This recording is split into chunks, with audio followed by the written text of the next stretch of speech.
Hello, welcome back to the reading of the poem of the Man God, written by Maria Valtorta, Volume 1, Chapter 68. Jesus preaches in the temple. Judas Iscariot is with him. 1st January 1945.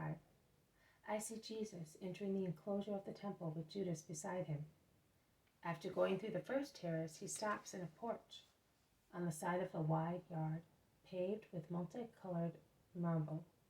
The place is beautiful and crowded. Jesus looks round and sees a spot he likes.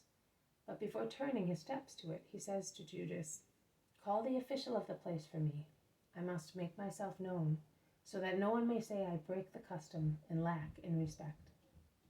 "Master, you are above the custom, and no one more than you is entitled to speak in the house of God, since you are his Messiah." "I know, you know, but they do not know. I have not come to scandalize or to teach people to break not only the law, but also the custom. On the contrary, I have come to teach respect, humility, and obedience, and to remove scandals. I therefore want to ask to be allowed to speak in God's name, making the official of the place acknowledge me as being worthy." "You did not do that the last time." "The last time I was inflamed by the zeal for the house of God, desecrated by too many things. The last time I was the son of the Father, the heir, who in the name of the Father and for the love of my house acted in his majesty, which is above officials and priests. Now I am the master of Israel, and I teach Israel also that.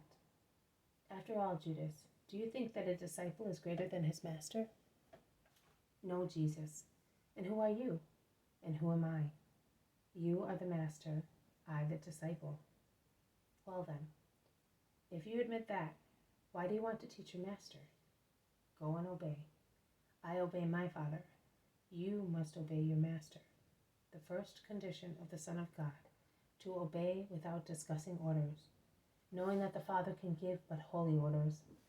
The first condition of a disciple, to obey his master, knowing that the master knows and can give but just orders.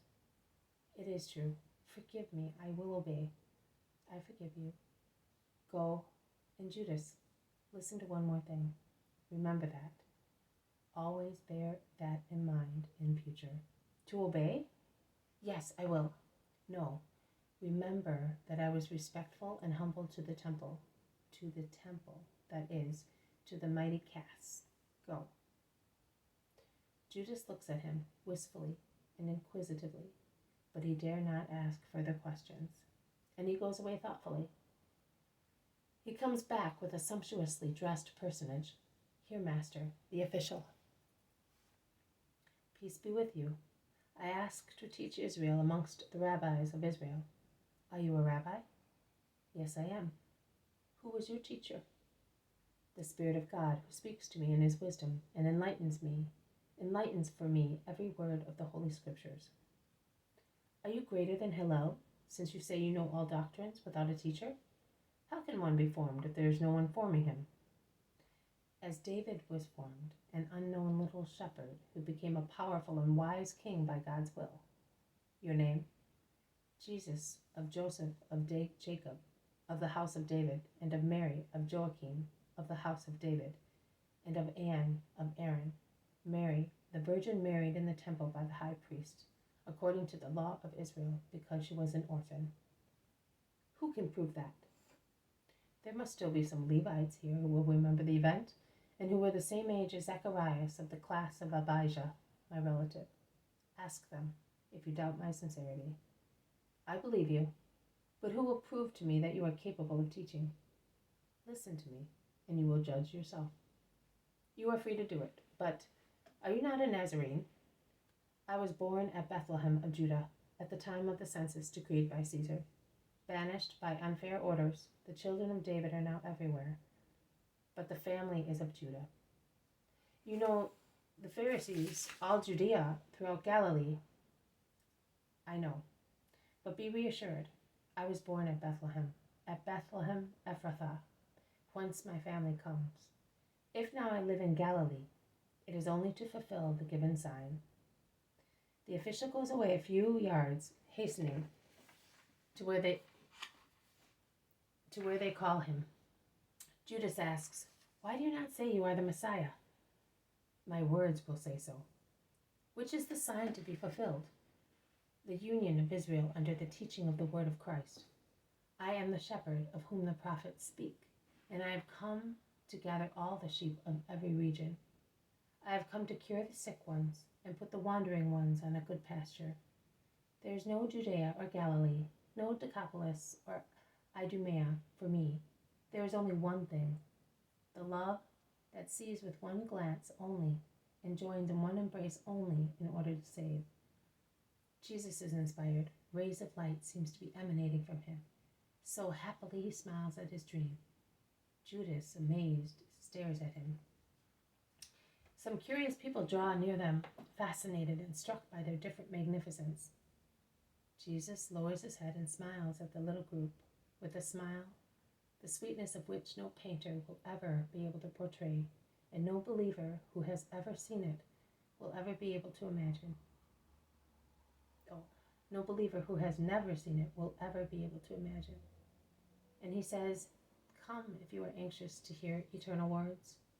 He turns his steps towards the arch of the porch, and leaning against a column, he begins to speak. He refers to the event of the morning as a starting point. "This morning, on entering Zion, I saw 2 children of Abraham who were ready to kill each other for a few coins. I could have cursed them in the name of God, because God says, 'You shall not kill.' And he also says that who does not maintain the law is to be cursed. But I felt pity for their ignorance of the spirit of the law, and I only prevented them from committing murder, that they may have the opportunity of repenting, knowing God, serving him in obedience, loving not only those who love them, but also their enemies. Yes, Israel, a new day is rising for you, and the commandment of love is becoming brighter. Does the year begin with the foggy Ethanim, or with the sad Chislev, the days of which are shorter than a dream, and its nights longer than a calamity? No, it begins with the flowery, sunny, happy Nisan, when everything smiles, and the heart of man, even the most poor and sad one, opens to hope, because summer is coming, with its crops, sunshine, and fruit, when it is sweet to sleep on a meadow full of flowers, under a starry sky, and it is easy for man to nourish himself, because every clod of earth bears herbs or fruit to satisfy his hunger. Here, Israel, winter, the time of expectation, is over. Here is now the joy of the promise which is being accomplished. The bread and wine are about to be ready for your hunger. The sun is among you. Everything breathes more freely and sweetly under this sun. Also, the precept of our law, the first and most holy of the holy precepts, love your God and love your neighbor. In the dim light granted to you so far, you were told, love those who love you and hate your enemies. You could not have done any better, because the wrath of God still weighed upon you, owing to Adam's sin of estrangement. And your enemy was not only who crossed the borders of your fatherland, but also who did you wrong privately, or you thought he had done. Hatred, therefore, was smoldering in every heart, because which man, intentionally or unintentionally, does not give offense to his brother? And which man reaches an old age without being offended? I say to you, love also those who offend you. Do that, considering that Adam and every man through him is a sinner against God. And there is no one who can say, I have not offended God. And yet, God forgives. Not once only he forgives, but dozens of times. He forgives thousands of times, as it is proved by the fact that man still exists on the earth. Forgive, therefore, as God forgives. And if you cannot do it out of love for the brother who injured you, do it for the love of God, who gives you bread and life, who protects you in your worldly needs, and has arranged all events to procure eternal peace for you in his bosom. This is the new law, the law of God's springtime, of the flowery time of grace amongst men, of the time that will bear you a matchless fruit, that will open the gates of heaven for you. The voice that spoke in the desert is no longer heard, but it is not mute.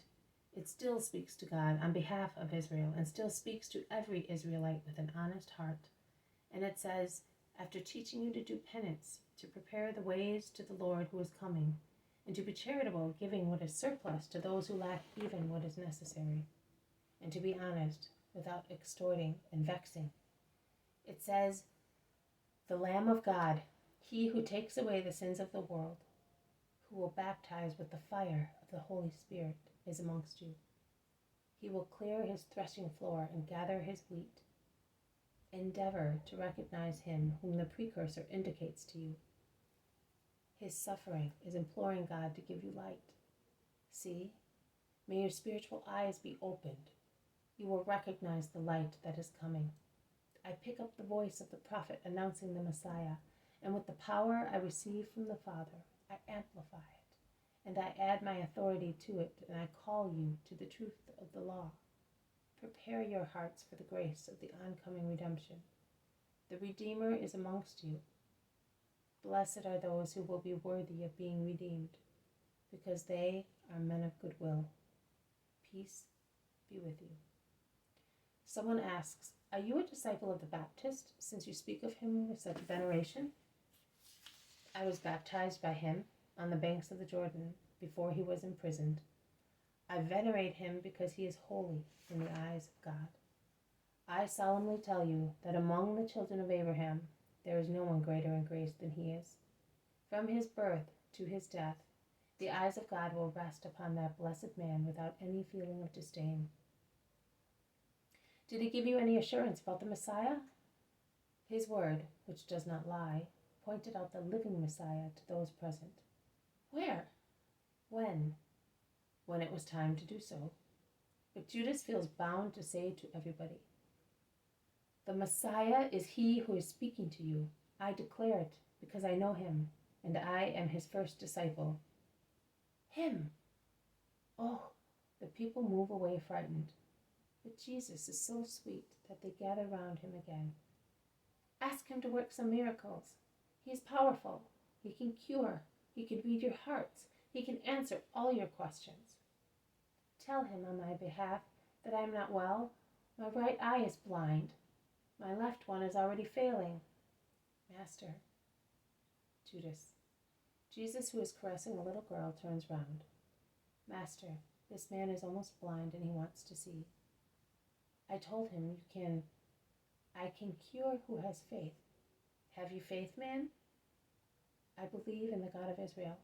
I come here to enter the Bethesda pool, but there is always someone before me. Can you believe in me? If I believe in the angel of the pool, should I not believe in you, who your disciple says are the Messiah? Jesus smiles. He wets his finger with saliva and lightly touches the diseased eye. What can you see? I see things without the fog I used to see. Are you not curing the other one? Jesus smiles once again. He repeats the operation on the blind eye. What can you see? He asks, removing his fingertip from the closed eyelid. Ah, Lord of Israel, I can see as well as when I was a little boy running on the meadows.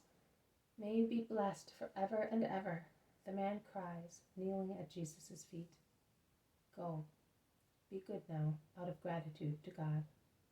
A Levite, who arrived towards the end of the miracle, asks, on what authority do you do such things? Are you asking me? I will tell you, if you answer a question. According to you, who is greater, a prophet who prophesies the Messiah, or the Messiah himself? What a question! The Messiah is greater. He is the Redeemer promised by the Most High. Well then, why did the prophets work miracles? On what authority? On the authority given to them by God to prove to the crowds that God was with them. Well, I work miracles on the same authority. God is with me. I am with him. And I thus prove to the people that what I say is true, and that the Messiah, with a greater right and a greater power, can do what the prophets were able to do. The Levite goes away pensive, and the vision ends.